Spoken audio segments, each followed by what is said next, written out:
Good morning, welcome to my channel. আজকে Kazakhstan ব্লগের চতুর্থ পার্ট। আজকের এই ভিডিওর মধ্যে আমরা বিভিন্ন রকম ক্যানিয়নগুলোতে যাব, তার সাথে কোলসাই লেকও আছে, কিন্তু কোলসাই লেককে আমি আলাদা একটা ভিডিওতে দিচ্ছি, নাহলে ভিডিও অনেক লম্বা হয়ে যাবে। আজকে 3টে ক্যানিয়নে যাব। 30 одного не ждут. Поэтому давайте уважать время друг друга и будем приходить на место и время сбора вовремя. От времени сбора ожидания будет 15 минут. Если за эти 15 минут не успеете, мы должны будем вынуждены продолжить программу тура без вас. Хорошо? Что еще? Так, надеюсь, программа тура была всем понятна? Да? У кого-то остались вопросы? Нет? Тогда вы все очень большие молодцы, что выбрали такой активный вид отдыха, поэтому давайте похлопаем сами себе. আমি যেই হোস্টেলেতে ছিলাম সেই হোস্টেল থেকেই ওরা ডে ট্যুর প্ল্যান করে, একদিনের ডে ট্যুর রয়েছে, 2 দিনের রয়েছে। তো এই একদিনের ট্যুরের মধ্যে ওরা 3খানা ক্যানিয়ন প্লাস একটা কোলসাই লেক এইগুলো দেখায়। তো সকালবেলা আমাকে অ্যাড্রেস দিয়ে দিয়েছিল সিটি সেন্টারেতে, ওখানে ওদের বাস এসেছিলো, সেইখান থেকে পিক আপ করে আবার সারাদিন ধরে ঘুরিয়ে আবার ওই জায়গাতে ড্রপ করে দেবে। তো সকাল 6টার সময় বাস ছেড়েছে। তো বাসে করে প্রথম আমরা যাচ্ছি চারিয়ন ক্যানিয়ন, তারপরে যাব মুন ক্যানিয়ন, তারপরে হচ্ছে ব্ল্যাক ক্যানিয়ন, আর লাস্টে আমরা যাব হচ্ছে কোলসাই লেকেতে। তো কোলসাই লেক ঘুরিয়ে আবার ওরা সিটি সেন্টারে ফেরত এনে দেবে। তো চলো যাই। Только так, когда между СССР и Китаем были напряженные отношения. И СССР, опасаясь движения со стороны Китая, начал ставить вот все эти доты. И здесь сюда действительно 400 китайских солдатов вошли на эту территорию, и здесь действительно была стрельба. Также говорят, что в нескольких местах можно увидеть следы от пуль. Вот одну из них сейчас совсем скоро можно увидеть слева. А те, кто сидят справа, не сможете увидеть. Как только увидим из черного каньона, еще будет справа много таких дотов. Вот сейчас смотрим налево. নিচে থেকে নদী যাচ্ছে। একটা জিনিসে আমার খালি বিরক্তি লাগছিল, কেন ওরা প্রথম হচ্ছে রাশিয়ান ভাষায় বলছে, তারপরে ইংলিশে বলছে। তো যতক্ষণে রাশিয়ান ভাষাটা শেষ করে ইংলিশ অবধি যাচ্ছে, ততক্ষণে সব কিছুই বেরিয়ে চলে গেল। যখন বলে ততক্ষণে সেটা ম্যাচ করে না বাইকটা।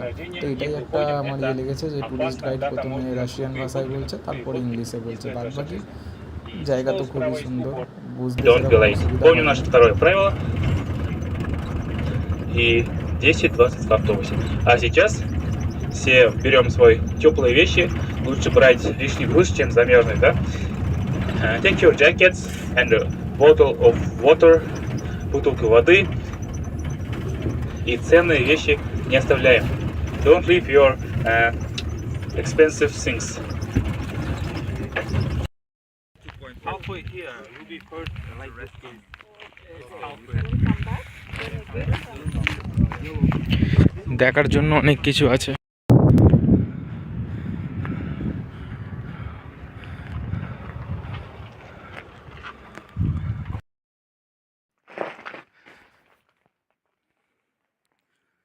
এই দুটো পাথরের মাঝখান থেকে রাস্তা গিয়ে এই ক্যানিয়নের মুখ অসাধারণ।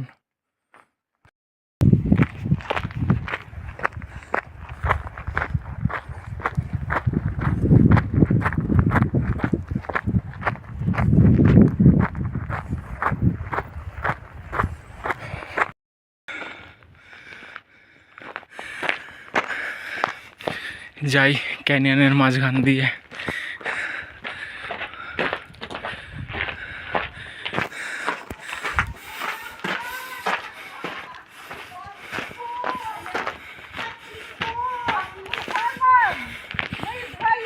বেসিক্যালি হলো এই ক্যানিয়নটা 2.5 কিলোমিটার নিচে যেতে হয়।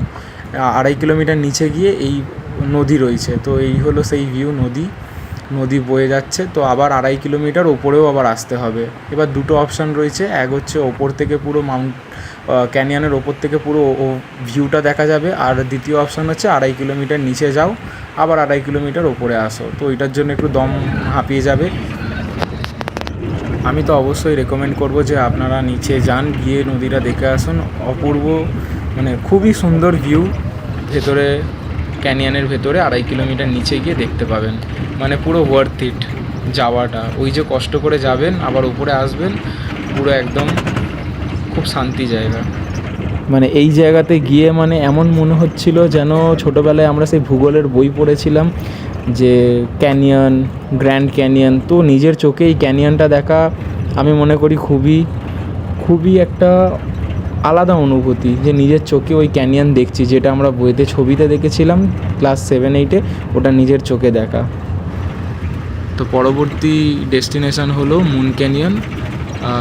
মুন ক্যানিয়নে গিয়ে আবার আমি ভিডিও তুলছি।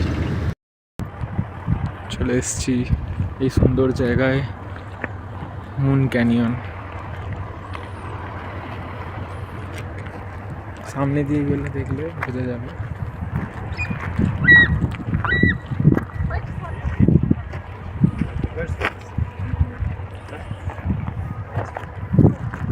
যারা ছবি চায় ছবি তুলতে পারবে।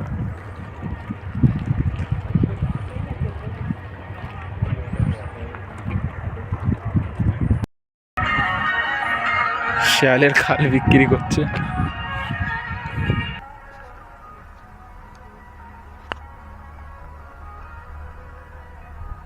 আরেকটু ওই পাশটায় নিয়ে গিয়ে দেখাই। এটা হলো মুন ক্যানিয়ন। এই নদীটাই ওই ওখানে অবধি গেছে যেখানে আগে গেছিলাম। আর কি ক্যানিয়ন ওটা ছিল ভুলে গেছি নামটা। আর একটু যাই দেখি, কিন্তু খুবই ডেঞ্জারাস, মানে পা ফেসলালেই সাইডে ডাইরেক্ট নিচে নদী, কোনো মানে ঢালান টাইপের কিছু নেই। এই গিয়ে পাথর শেষ, ডাইরেক্ট নদী, মানে খুবই সুন্দর জায়গা।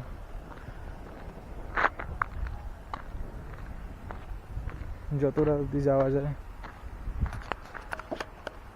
আর ওদিকে গেলে যাওয়া যায়, কিন্তু একটু রিস্কি আছে জায়গাটা। যাওয়া যাক, রিস্ক নিয়ে দেখি।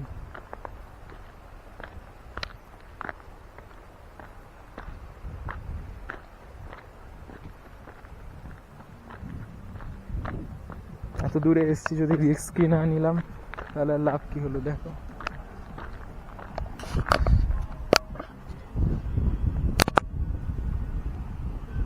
এই জায়গার কথাটাই বলছিলাম, উপর থেকে ডাইরেক্ট পাথর, নিচে নদী, খুব সুন্দর পাহাড়গুলো।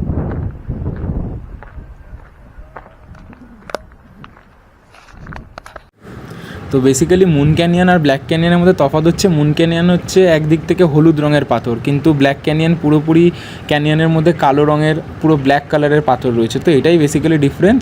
আর মুন ক্যানিয়ন বলার আরেকটা কারণ হচ্ছে ওইটা পুরো চাঁদ আকৃতি, মানে অর্ধেক চাঁদের মতন ক্যানিয়নটা পুরো, তাই জন্য মুন ক্যানিয়ন বলে। আবার কেউ ইয়েলো ক্যানিয়নও বলে। তো এটি হলো ব্ল্যাক ক্যানিয়ন। এটা ব্ল্যাক ক্যানিয়নের ওপর থেকে ভিডিওটা তোলা, দেখতেই পাচ্ছ ভিডিওর মধ্যে পুরো ক্যানিয়নটাই ব্ল্যাক পাথর দিয়ে রয়েছে।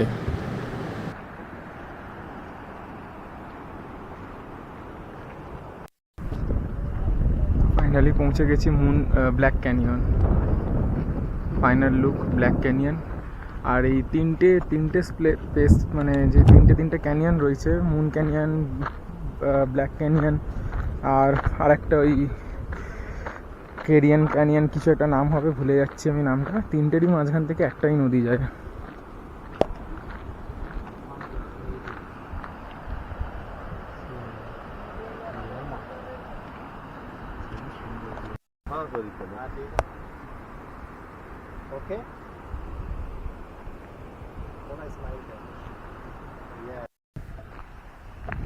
এই এতটা অবধি আরও রাস্তা আছে, মানে সাইড দিয়ে একটু ডেঞ্জারাস, তো আর বেশি যাব না, এই শেষ এতটা পর্যন্ত, এখানে অবধি। তারপরে এখান থেকে আমরা পরের ট্যুরে যাব হচ্ছে 3 ধরনের ক্যানিয়ন, আর একটা মনে হয় লেক দেখাবে, তো পরেরটা লেকে যাব। তো কোলসাই লেককে আমি পরের আর একটা ভিডিওর মধ্যে দিয়ে দেবো, কেন এই ভিডিওটা অনেকটা লম্বা হয়ে যাচ্ছে। আর এইগুলো হচ্ছে মানে গ্রাম টাইপের, কাজাখস্তানের গ্রাম সাইড এরিয়া যেগুলো বলে ওই রকম টাইপের ঘরবাড়িগুলো, পুরো তুর্কি টাইপের। তুর্কিতে যেরকম খাইমা টাইপের বানিয়ে থাকে, এখানেও অনেক খাইমা রয়েছে, মানে টেন্ট যেটা আমরা বলি। 10th রয়েছে। আর কোলসাই লেকটা অনেকটা উঁচুতে রয়েছে, তো ওইটা আমি পরের ভিডিওতে আপলোড করব। কোলসাই লেক আজকের জন্য এইখানে। প্লিজ আমার চ্যানেলটাকে সাবস্ক্রাইব করে দাও, আর ইনস্টাগ্রাম আইডি আমি দিয়ে দিচ্ছি, আমাকে ফলো করো। Thank you, bye. দেখা হবে পরের ভিডিওতে নতুন দৃশ্য নিয়ে কোলসাই লেকের।